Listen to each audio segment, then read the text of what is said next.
Fort Hill is a historic house museum in Clemson, South Carolina, and it was the historic home of the Calhoun and Clemson family. The residents included Vice President John C. Calhoun, his wife Floride, their children, especially their daughter Anna, who married Thomas Crane Clemson. And the plantation was about 1,100 acres. There were African slaves here, so there were about 70 to 80 enslaved persons on the plantation during his lifetime also.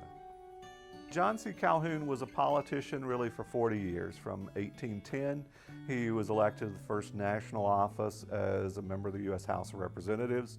He was a war hawk prior to the War of 1812. He was later Secretary of War with President Monroe. Actually worked on part of what we know today as the Monroe Doctrine. He was later Vice President, both with John Quincy Adams and also with Andrew Jackson. He resigned the Vice Presidency, was elected to the U.S. Senate, was a U.S. Senator, with the exception of being Secretary of State with President Tyler in the 1840s, and then a sitting U.S. Senator until his death. So for 40 years, he was back and forth from South Carolina to Washington. His wife was overseeing the estate. She was taking care of the children, the day-to-day management, and they were separated by 1,000 miles or more. So very important story that has often not been looked at or developed as much as it should be. John C. Calhoun's wife was a cousin of his.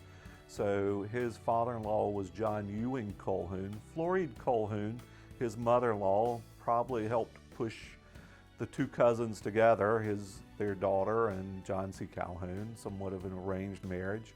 She also financially owned Fort Hill until her death in 1836. He had doubled the amount of property, but he was paying his mother-in-law rent. So that very sort of strong, particularly financial attributes of his mother-in-law certainly spilled over to his wife. And then there was their daughter Anna, who married Thomas Crane Clemson. And contemporaries and historians have always said Anna was probably the brightest of the children. Had she been male at that time, probably would have followed more in the father's footsteps. And that really created a special place for Thomas Clemson as the in-law, that he had the privilege of marrying Calhoun's favorite child, and created really a bond for the rest of their lifetime. Clemson was an interesting man. He'd studied science, engineering. His lifelong interests really were in education. He had grown up in Philadelphia. He had studied at Norwich University in Vermont. He'd studied at the Sorbonne in France. He was a mining engineer. He saw that he had had to cross an ocean to get scientific education, and he sort of applied his interest in science to the soil, and that interest led to his appointment as the first Superintendent of Agricultural Affairs for the United States. And in the latter part of his career, after the Civil War, he really saw that the South needed rebuilding, and he thought through scientific education, agriculture, and engineering, which had been his lifelong interest pursuits and careers, that he could create a school here at the home site of his father-in-law's plantation and create a better purpose for the estate in the future.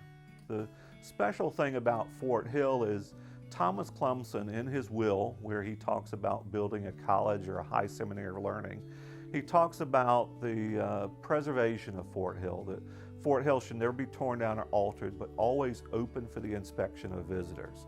And he leaves sort of the core of the artifacts, so many of these things have never left the house.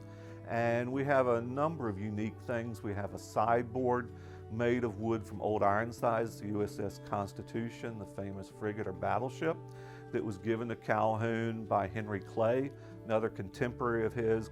There's a bed that was used by the Calhouns when they were living in their home Dunbarton Oaks in Washington. Lafayette, when he came and visited then Secretary of War Calhoun, would have slept in that bedstead as he came and stayed on his visit back to the United States. We have artifacts of the Clemsons. He was a diplomat to Belgium. We have a chair that was a gift to him from Leopold I, and it has carvings in the arms of King Leopold. We have paintings throughout the house that Thomas Clemson collected in Europe. We have about 40 oil paintings. And Clemson also painted, so we have his painter's palette. He played music, we have his violin, and he collected things. And one of his prized possessions was a chair that, oddly enough, belonged to George Washington. And Clemson's sister, Louisa Clemson, married a Samuel Washington, who was a great nephew of the first president. Almost everything in the house has a story. We usually say about 80 to 90% of the things are connected to the Calhoun or Clemson family. We've got locally made furnishings, a wardrobe made in Pendleton. It really is a special house that there are so many original items, which is truly unique among house museums. There were, again, about 70 to 80 enslaved persons here throughout Calhoun's time. Calhoun, on a political sphere, certainly did talk about the peculiar institution as a positive good. You know, that sort of legacy or baggage of his rhetoric is you know, applicable today. But on a personal level, he, I guess, you know, historians would have said, or contemporaries, he was paternalistic of the enslaved persons. He tried to, you know, take care of them with doctor's visits and other things. Their marriages were actually given by itinerant ministers here, and he probably would have said, you know, he built, you know, award-winning slave quarters here at Fort Hill because he wanted to be a role model for other slave owners at that time.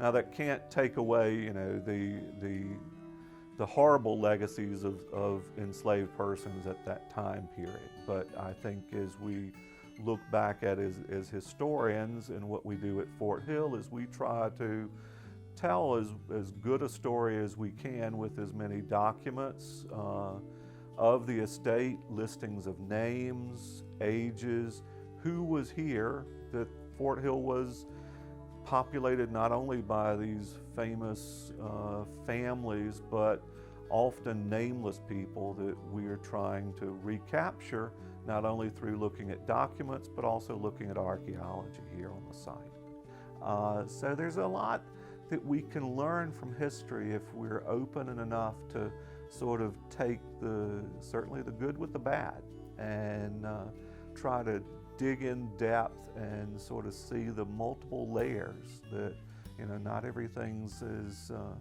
on the surface as you would think, and the same thing's true of archaeology. You know, you often have to dig through those layers to actually see where things come from.